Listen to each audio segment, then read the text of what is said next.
Hello friends, welcome to today's video.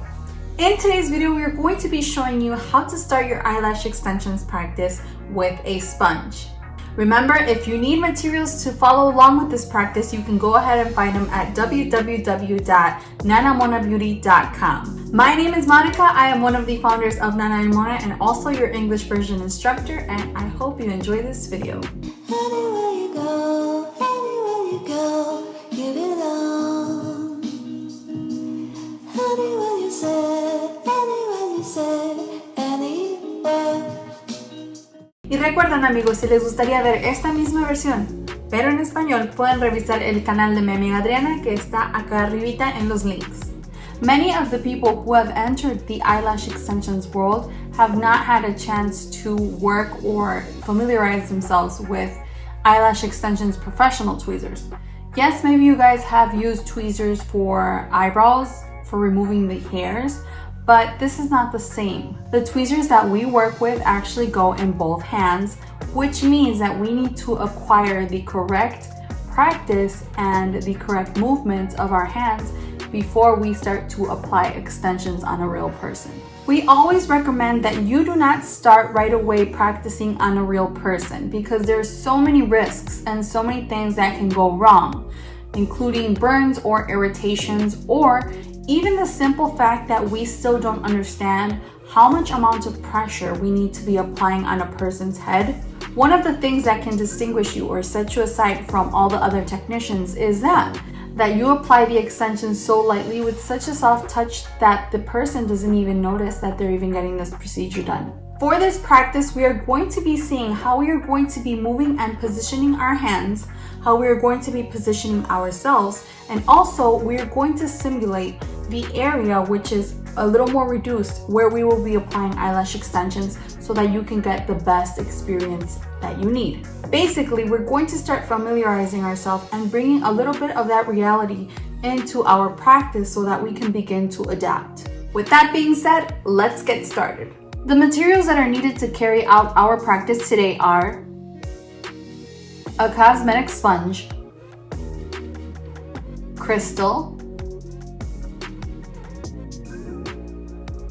eyelash extensions adhesive, eyelash extensions preferably in C curvature because it is closer to the natural curvature of the natural lashes, and tape. If you guys are in need of any of these products, we would be very grateful if you would support us by consuming the products on our page. So let's begin with our practice. So for the cosmetic sponges that we will be using for today's practice, you can find these at any pharmacy or any cosmetic or beauty supply store. The cosmetic sponges that I am using are actually from Walgreens just because this is like 2 blocks from where I'm at. And this is not bad at all because it has 14 round sponges and it was only maybe like $2 or $3. So it's not bad at all. This will definitely be enough for us to practice. And just a reminder, if you feel at any point that you need to pause this video, go ahead and do it. The first thing that we are going to do is deposit a drop of adhesive on our crystal. Me personally, I like to apply tapes in form of a cross on the crystal just because this is going to help me to be a little more cleaner in the process, but hey, it's up to you. Just try what works best for you. You are going to need tweezers for this practice. Now, we're not going to get into much details because this is subject for another video, but we want to make sure that you at least get practice with using and manipulating the tweezers because depending on the manufacturer, these tweezers can have different tips, different lengths, different purposes. They can also have different pressure and also tension. So it's important that you start familiarizing yourself with the tweezers and understand exactly how to use each and every one of them. We are going to start by using our sponge. First, I want you to realize what kind of sponge we have. The whole goal of this is to acquire enough practice to apply the eyelash extensions as close as possible to the edge of the sponge.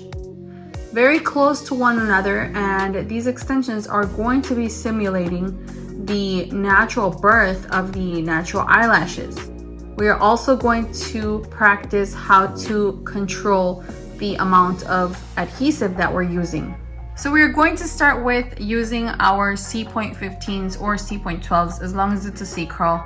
And what we want is to start with one of the smaller sizes, because this is going to be simulating the natural lashes as we just mentioned. So I'm going to be starting with an 11. We remove the strip and we are going to place it wherever we're going to be working. We're going to be following a specific order, which is going to be 1, 2, 3. Again, 1, 2, 3. Okay, so the first thing we're going to do is we're going to take one strand of the extension. We're going to pull it slowly towards us so that we remove it from the strip. You guys can see I have removed it. Now we are going to be dipping it into the adhesive, and once we make sure that there's nothing on there, we're going to go on the edge of the sponge in the rim and we're going to apply the extension just like that. Again, let's take a look at what we're going to be doing. First step, removing the extension from the strip. Second step, dipping into the adhesive. Third step, sticking onto the rim of the sponge. This practice is not only going to help us to know how we bring or raise the extensions, although we do have a video about this more in depth in our channel, but it's also going to show us, or it's also going to allow us to practice on an edge, which our objective should be placing the extensions on the rim of the sponge. The second objective is how to correctly introduce our eyelash extension into the glue, and finally how to place it. This is going to help us to have an exact amount on handling the glue. One thing that we want to emphasize in is understanding exactly how to introduce the extension inside of the glue and measuring the speed in which you enter it. So I'm going to give you an example. If we introduce the extension in the center slowly and correctly, there will not be any residues on the extension. But if we introduce the extension abruptly, then we are going to see that there is a lot of residue and excess adhesive. This will cause bubbles to form, which is a sign of excess glue and is something that we want to avoid. Again, the correct thing when you have your extension, they're so dark I can't see them. So the correct thing that you want to do is dip it inside of the middle, in the center of the glue, remove it slowly, and we do not have any excess. In this sponge, we can see examples of how it's okay to start your practice. In the first couple of examples, you see that there is an excess glue and that they are just on top of the rim. It's not very clean, and like I said, if you want to start by familiarizing yourself with the extensions, you can place the extensions on top of the rim. Now, as we continue to practice, we see that it's still not yet too super clean, but we're getting closer to the rim of the sponge.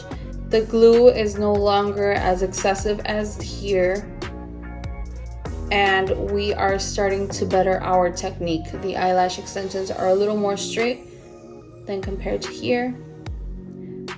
And then afterwards, we want to make sure that we are getting them a little closer to each other, also keeping in mind the adhesive, and we're also going to be placing them way closer to the edge of the sponge. Our goal for the sponge is to at least fill the half of the circumference of the sponge with eyelash extensions. In the beginning that we are doing our practice, you are able to move the sponge back and forth to make it easier, but as you continue your practice, try not to even touch the sponge, because we are going to be simulating a real person. We are also going to always have our materials strategically placed in a way that we can lash easily. So remember 1, 2, 3. So the first task is to fill at least the half of the circumference with eyelash extensions. After we have succeeded gluing the extensions onto half of the rim of the sponge, then we are going to move on to the second practice. So first homework is to fill this with extensions. If necessary, go ahead and pause the video. So when we are done with applying eyelash extensions onto the rim, now we are going to be simulating the eyelash extensions on top of these extensions. Now we're going to be viewing how it is that we are going to be placing our eyelash extensions, which are simulating just that, the eyelash extension process. And we're going to be working in an incorrect manner the first couple of times so that we could show you how you are not supposed to do it. What I'm also going to be doing is removing the 11s that we had, and I'm going to be replacing them for 15 millimeters, which are longer. Now for this practice, we are going to be getting up close and personal. Also, forgive me if I block your view. I'm going to try to do my best. I'm just filming with the camera super close in my hand. So the first thing that we are going to do is what we always do. Remove the extension, pull it forward, and we have it. Now we are going to dip the extension to the adhesive. And what we don't want to do is stick the extension to the side. Now I don't know if you guys can see. Let me just move these other extensions. But right here, okay, so right here, this is the one we just applied. So now that I separate these, this is the one that we just applied right here. When we apply the extension on sideways, what can happen is that there's going to be a very large gap.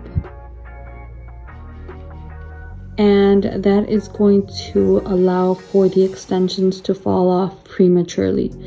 What we really want is for the base, for the stem of the extension and the stem of the natural lash to perfectly adhere. And if you could see, since it's on the side, there's a large gap from here to up, and this will allow for the extensions to fall faster. Let's remove that one to show you the next incorrect way. I'm going to place it this way because it's easier for me to lash, and then once I apply it, then I'm going to show you what I'm talking about. So the next wrong way that we are showing is we're basically going to dip in the glue as usual, and now we're going to be placing it under the extension. I'm trying to separate it away from the others, but so we have this really large gap in between the extension and the natural lash, which is also going to be a sign that they might fall prematurely. Now let's rip this one off as well. You don't have to rip yours off. I just want you to see it from close by. Now let's do it the correct way. What we want to do is take first our extension, dip this in the glue, and we want to apply it at least 1 to 2 millimeters away from the birth line and onto the natural lash. It was a little blurry, so I'm going to do it again. I did this one super isolated because I wanted you guys to see exactly how it is that we're going to place it. So this is our small extension, our 11 millimeters in this case. So we are going to remove the extension. We're going to dip the extension inside the adhesive, slowly remove, and we are going to place the extension at least 1 to 2 millimeters away from the natural lash line onto the extension. As you can see here, it just seems as if it's just one. Now when we look at it from the top, you can see that the eyelash extension is on top of the other extension. When we look at it from the side, you could see that there is this whole part from here all the way up to here where it is stuck on to the extension or the natural lash. Now we do see a little curvature here, but this is because it is longer, but it is on top of the natural lash. So this is going to allow for the extension to stay on way longer because it's very good adhered on to the natural lash. So our goal now is to do the same thing onto each and every one of these little lashes. Apply the eyelash extensions, simulating the actual process. Remember not to move the sponge, and good luck. Do not worry or stress about the time. Since this is a practice, we can experience multiple things such as the extensions falling off, the extensions moving to the side, twirling, or the whole natural lash also falling. This is okay because we're still in this initial practice. If you see that you're using way too much glue, try to control it. If you continue to carry out these practices, you are going to notice that every time you're going to get better, your work is going to get cleaner, and your hands are going to start adapting more and more to this practice. I'd love to see how you guys are practicing and progressing, so be sure to tag us in the hashtag that is going to show up in the screen. And also, if you have any questions or if you have any comments, go ahead and let us know. Don't miss the following video because we are going to be working on a mannequin head. As always, it is a great pleasure being with you guys, and I'm so happy you guys were able to join. Don't forget to watch us next Wednesday at 7 p.m. on both Facebook and YouTube. I love you guys. Bye!